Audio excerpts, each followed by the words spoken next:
The little girl was bleeding Please, onto the please don't billionaire's leave. marble Stay. floor He's your when they son. accused her father I of can't. stealing. Not after everything. Daniel Reyes grabbed his daughter with one arm, his resignation letter with the other, and turned toward the doors. Then the most feared CEO in Manhattan pushed through a room full of investors and said, in a voice nobody had ever heard from him before, "Please, don't leave." If stories like this hit something deep inside you, subscribe, like the video, and tell me where you're watching from before we begin. Because this one doesn't just break your heart. It changes what justice even means. Nobody in that ballroom moved. The string quartet had stopped in the middle of a note. Champagne glasses hung frozen in midair. On the giant screen behind the stage, Adrian Blackwell's face still glowed above the words Blackwell Global Annual Charity Gala. But the man standing below it no longer looked like a billionaire. He looked terrified. Daniel didn't. Daniel looked like a man who had been humiliated one time too many. His daughter, Emma, clung to his shoulder, her small hand pressed to the side of her nose.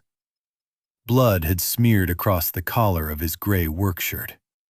Her chest rose too fast, the way it always did when she got scared, and Daniel could feel her heart racing through her little body. "Daddy," she whispered, shaking, "I didn't steal anything." "I know," he said. But the woman in the silver dress stepped forward like she owned the air itself. Marlene Shaw, Chief Operating Officer, Adrian's right hand. The kind of woman who smiled with her mouth and not her eyes. "She was found near Mrs. Winthrop's missing diamond bracelet," Marlene said, loud enough for the room, louder than necessary. "And your employee used his access badge to enter a restricted level during the gala. Security footage is clear." Daniel stared at her. "Restricted level?" he said. "I clean this building every night." "Tonight, you were not scheduled near the family floor." "My daughter couldn't breathe." He held up the inhaler still in his hand. "I came because your security wouldn't let her upstairs to me." Marlene folded her arms. "And somehow jewelry goes missing the same night." A few people in the crowd shifted uncomfortably. Most didn't. Rich people were experts at watching poor people get crushed as long as the wine stayed cold. Daniel set Emma down slowly. She held his leg and hid behind it.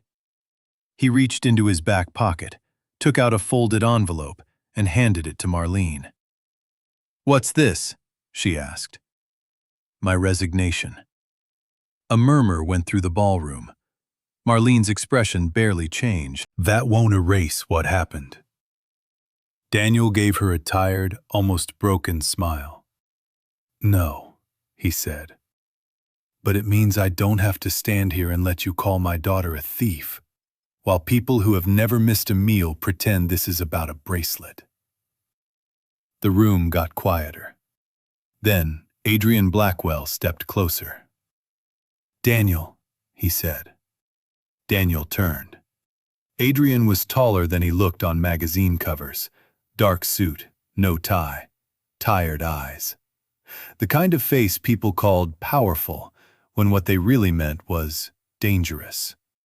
He was the man news anchors described as ruthless, the man who bought companies, buried competitors, and never apologized in public. But now he stood there with his hands open, like a man trying to stop a fire with his bare palms. "Please don't walk out like this," Adrian said. Daniel let out a short laugh, with no humor in it. "Like what?" he asked. "With my child bleeding and your executives treating us like garbage? I didn't know this was happening." "That's supposed to help?" Adrian's jaw tightened. "No, but there's something you need to hear before you go." Daniel shook his head. "Whatever it is, send it by email. That seems to be how people with money deliver bad news." He bent to pick up Emma's backpack. That was when a young woman in pearls near the front gasped and looked under her chair. "Oh my God," she said. "It's here." Every head turned. Mrs. Winthrop was on her knees beside the chair, holding up the diamond bracelet with trembling fingers. It had snagged in the hem of her own gown. A wave of shame moved through the room, but it was weak. Embarrassment was cheap. It cost nothing. Marlene recovered first. "Well," she said, "that resolves one question." Daniel looked at her like he had just seen the true size of her soul. "One question?" he repeated. "You just put my daughter through hell." Emma started crying for real then, silent at first, then in little broken sounds that hit Daniel harder than any insult ever could. Emma's small sobs filled the silence. Adrian's face changed. That was the first crack. He looked at Marlene. "You accused a child in front of 300 people. Marlene lifted her chin. "I acted on the information I had. You acted on arrogance."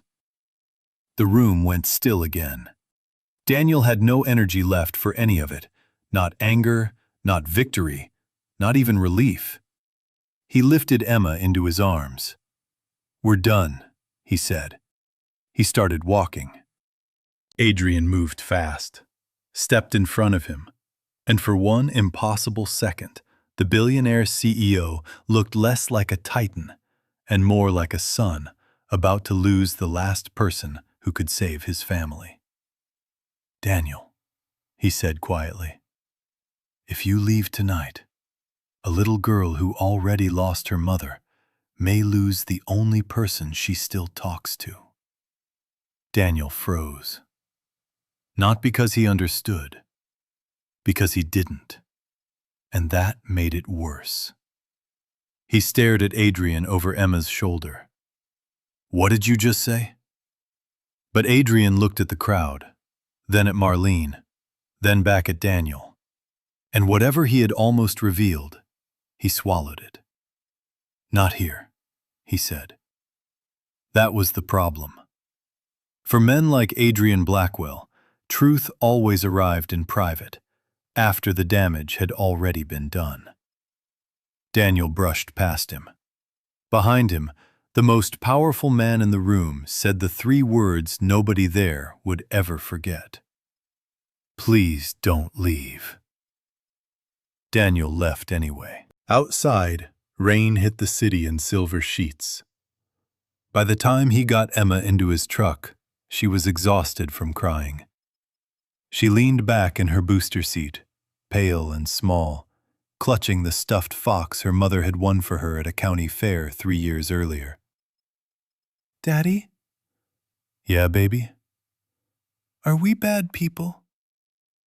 The question punched the air out of his lungs. He kept his hands on the wheel because if he let go, he might not hold himself together. "No," he said. "No, sweetheart. We just walked into a room full of people who forgot what good people look like." She was quiet for a second. "Mom wouldn't have cried," she said. Daniel looked out into the rain, blinking too slowly. "Your mom cried," he said. "She just didn't let everybody see it." That night, after Emma finally fell asleep on the couch because the power had been cut in her room again, Daniel stood at the kitchen counter under a weak lamp and opened the final notice from the landlord. 3 days. 3 days until eviction. Next to it sat the hospital estimate he had folded so many times the edges were soft. Emma needed a cardiac procedure before winter. Not tomorrow. Not in 10 years. Soon. Daniel had spent 2 years being 2 parents and 1 exhausted body. He drove deliveries in the morning, cleaned offices at night, fixed his own plumbing, burned his own dinners, ironed Emma's school shirt with a pan once when the iron broke. He had learned how to braid hair from a video because Emma said her mother used to do it tighter. Every morning, he woke up already behind. And every night, he told his daughter the same lie. "We're gonna be okay." His phone buzzed on the counter. Unknown number. He almost ignored it. Then a text came through. "I'm outside. Adrian Blackwell." Daniel laughed once, out of sheer disbelief, then went to the window. A black car idled under the dead streetlight. Of course it did. Of course, billionaires didn't understand that men like Daniel didn't have the luxury of being visited. They had survival to do. He opened the door before Adrian could knock. "You've got 5 minutes," Daniel said. Adrian stood there without security, without an umbrella, rain darkening the shoulders of his coat. He looked terrible. Not fake terrible, real terrible. The kind that starts behind the eyes. He stepped inside carefully, as if the apartment itself deserved more respect than he was used to giving. Then he saw the medicine bottles on the table, the unpaid bills, the little pink sneakers drying by the heater, and something in his expression hardened into guilt. Daniel caught it. "Don't," he said. "Don't what?" "Don't look around like this is the part where you realize poor people are human." Adrian took the hit. "I came to apologize." "You came too late." "I know." Daniel folded his arms. "So why are you really here?" Adrian looked toward the couch. Emma was asleep with one hand open under her cheek, still holding the stuffed fox by its tail. He lowered his voice. "My daughter hasn't spoken more than a handful of words in 22 months. Daniel didn't answer. "She stopped after her mother died," Adrian said. "Therapists, schools, specialists, private retreats, nothing touched it. She stopped trusting the world. Then 4 weeks ago, I checked a hallway camera because her nanny said she'd disappeared from the family floor." Daniel's face didn't change, but his pulse did. On the nights he had no sitter, he sometimes brought Emma to the building after hours. She would color in the break room while he cleaned the executive levels, and once, only once, he thought, he had found a little girl sitting on the floor outside a locked office, knees to her chest, staring at nothing. He had given her one of Emma's paper stars.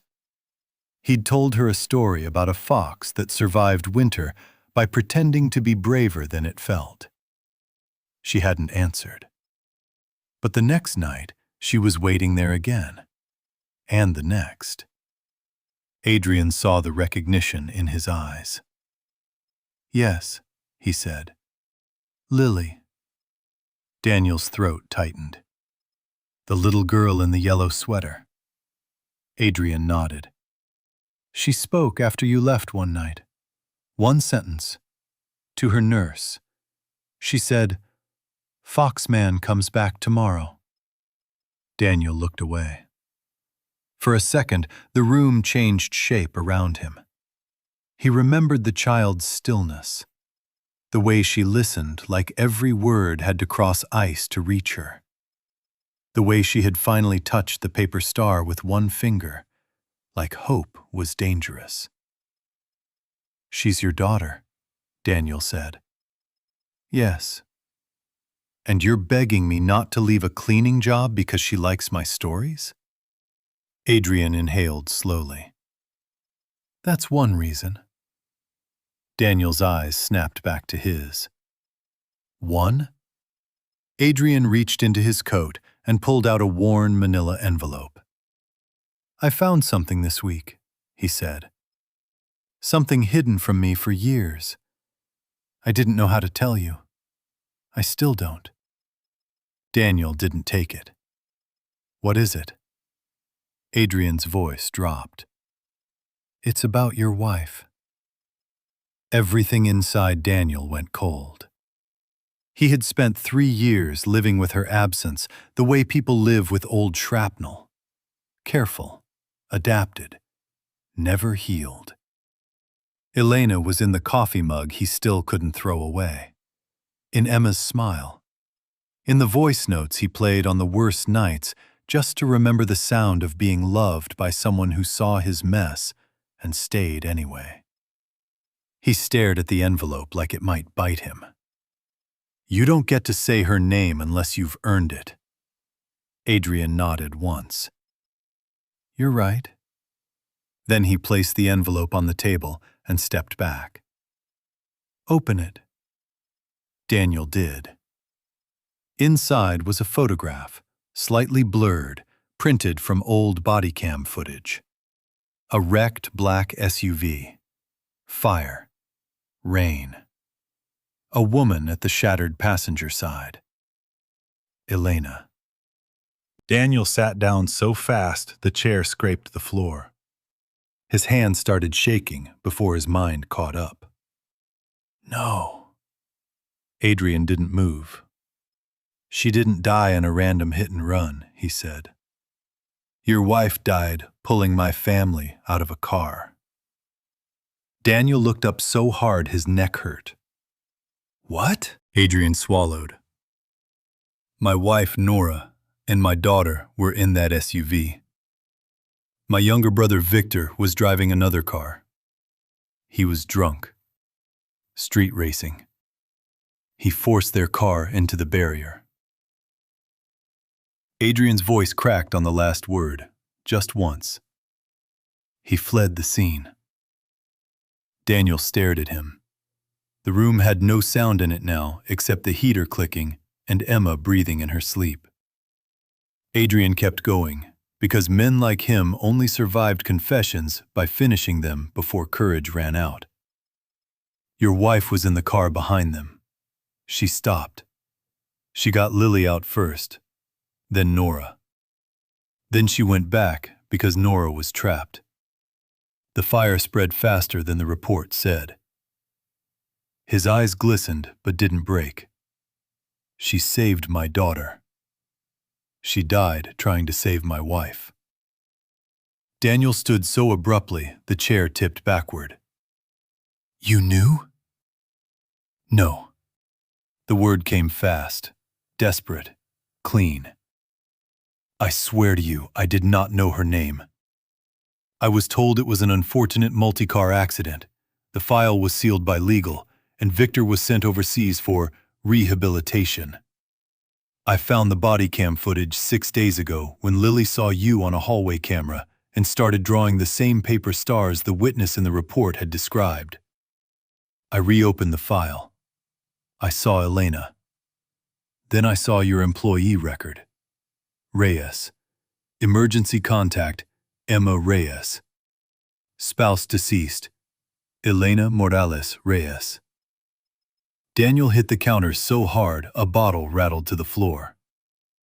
And while I was burying my wife and telling my daughter her mother died because the world is cruel, your family was protecting the man who killed her? Adrian didn't defend it. Yes. That honesty made it worse. Daniel moved toward him, not thinking, just rage. Adrian didn't flinch. Hit me if you need to, he said quietly. Daniel grabbed his shirt. For one savage second, he wanted to erase Adrian's perfect face with his fists. Wanted blood. Wanted balance. Wanted the universe to finally show up on time. Then Emma stirred on the couch. Daddy? Daniel let go. He turned instantly. I'm here, baby. She blinked sleepily. Who's that? Adrian looked like he'd rather be anywhere else. Daniel stared at him, chest heaving. That, Daniel said, his voice hollow, is the reason your mom is gone. Adrian closed his eyes.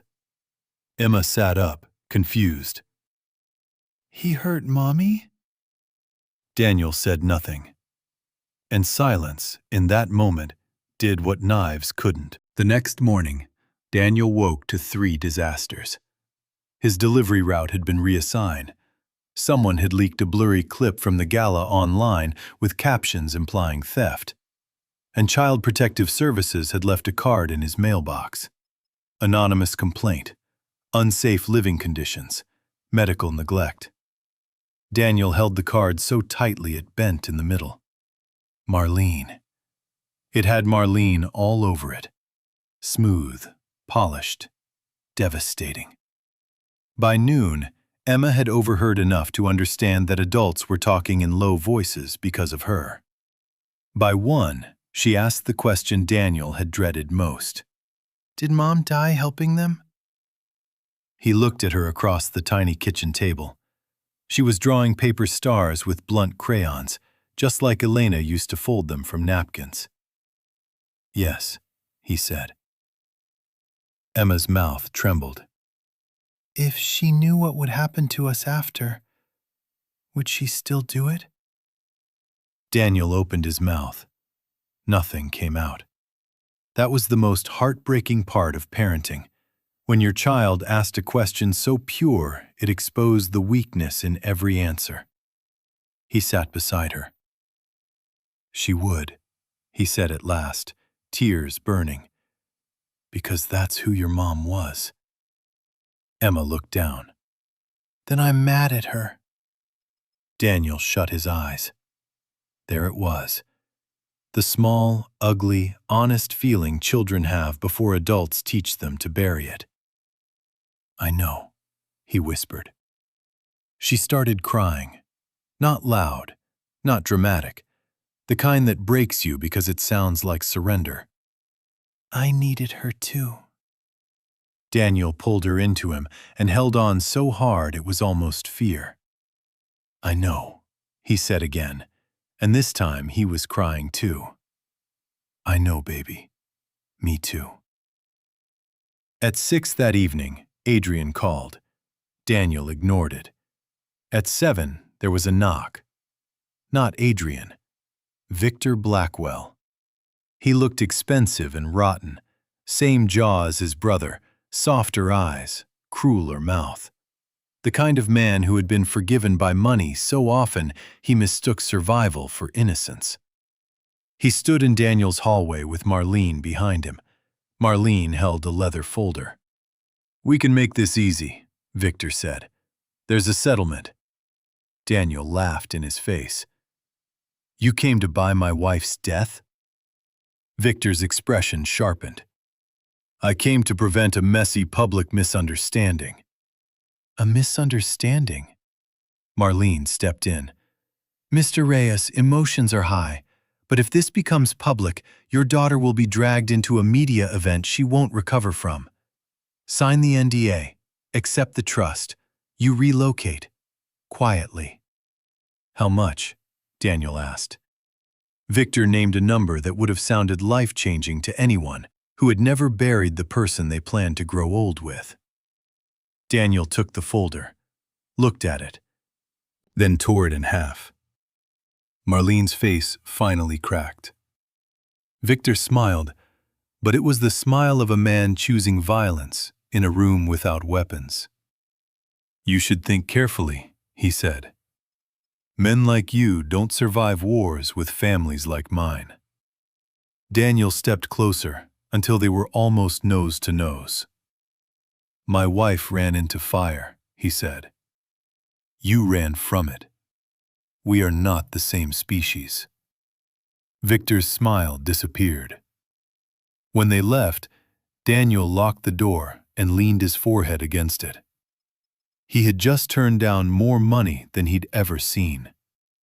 He also might have signed up for destruction. That was when Adrian sent one final message. Board meeting tomorrow. They're naming Victor acting CEO while they force me into medical leave. They know I reopened the file. If you want the truth buried forever, do nothing. Daniel stared at the screen. Emma stood in the hallway, hugging the fox. Are we leaving? She asked. He looked at his daughter, at the eviction notice, at the hospital estimate, at the manila envelope with Elena's photo. Then at the little paper star Emma had left on the table. No, not leaving. Not again. The boardroom on the 42nd floor smelled like coffee, leather, and cowardice. Daniel had never been inside it before. He walked in wearing the same suit he'd buried Elena in, and then had tailored down because grief is expensive and fabric shouldn't go to waste. Every eye in the room landed on him. Some recognized the janitor from the gala video. Some recognized trouble. Victor sat at the head of the table, Marlene beside him. Adrian stood near the windows, looking like a man held together by purpose alone. "Why is he here?" one board member asked. Adrian answered without taking his eyes off Victor. "Because truth should be in the room for once." Victor leaned back. "This is a governance meeting, not group therapy." Daniel almost smiled. Then the doors opened again. A child stepped in holding a folded yellow paper star. Lily. Adrian turned fast. "Lily?" Behind her was the nanny, pale and breathless. "She wouldn't stay downstairs." Victor looked irritated. "Get her out." Lily froze instantly. Daniel saw it happen, that old fear slamming down over her like a lid. He crouched. "Hey," he said softly. "Foxman's here." Her eyes found him. She walked to him without hesitation. The room noticed. And just like that, the board stopped seeing a janitor. They saw leverage. Adrian moved to the screen at the front of the room. "I'm submitting evidence of criminal suppression, witness tampering, and obstruction tied to the death of Elena Morales Reyes, dated 3 years ago." Marlene stood. "This is insane." Adrian hit play. Body cam footage flooded the screen. Rain, fire, sirens. And there she was, Elena, running toward the wreck instead of away from it. The room changed. You could feel it. Even the board members who had spent careers turning pain into quarterly strategy could not watch her pull a screaming child from broken glass and remain untouched.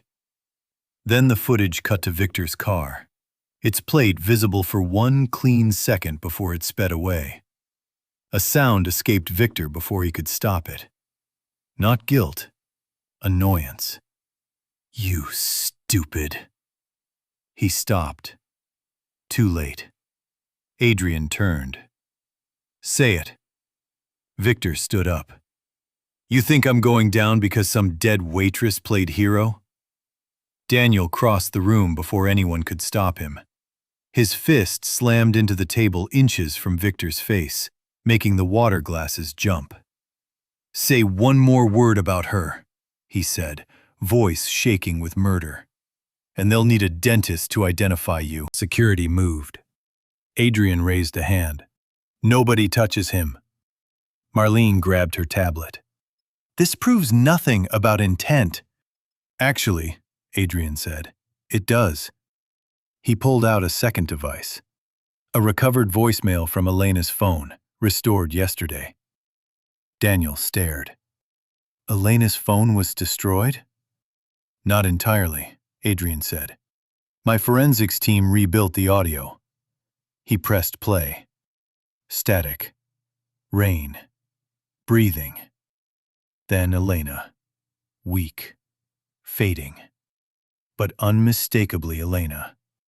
"Danny, if this gets to you." A cough. Sirens in the distance. "I stopped because there was a baby crying. I know that was stupid. I know you're going to say I shouldn't have gone back." A trembling laugh.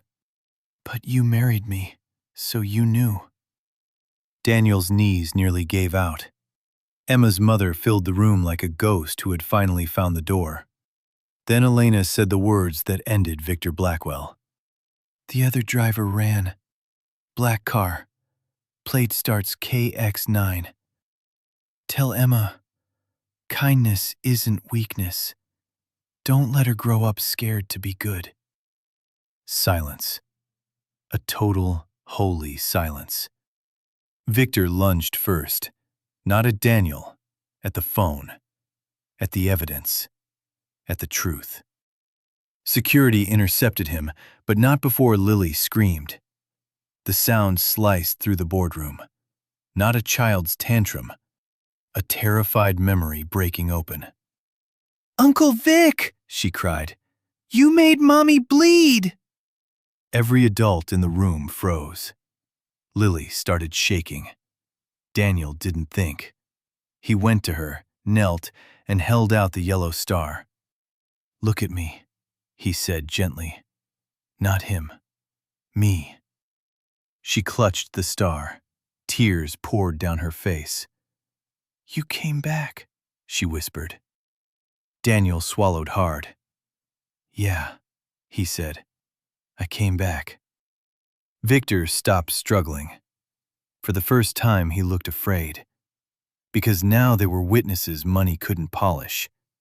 Children. Memory. A dead woman's final voice. The police arrived 12 minutes later. Longest 12 minutes of Victor's life. Marlene tried 3 times to leave the room. She was stopped each time. When they finally led Victor out in handcuffs, he turned to Adrian with that same poisonous disbelief privileged men always wear when consequences touch them for the first time. "You're choosing them over your own blood?"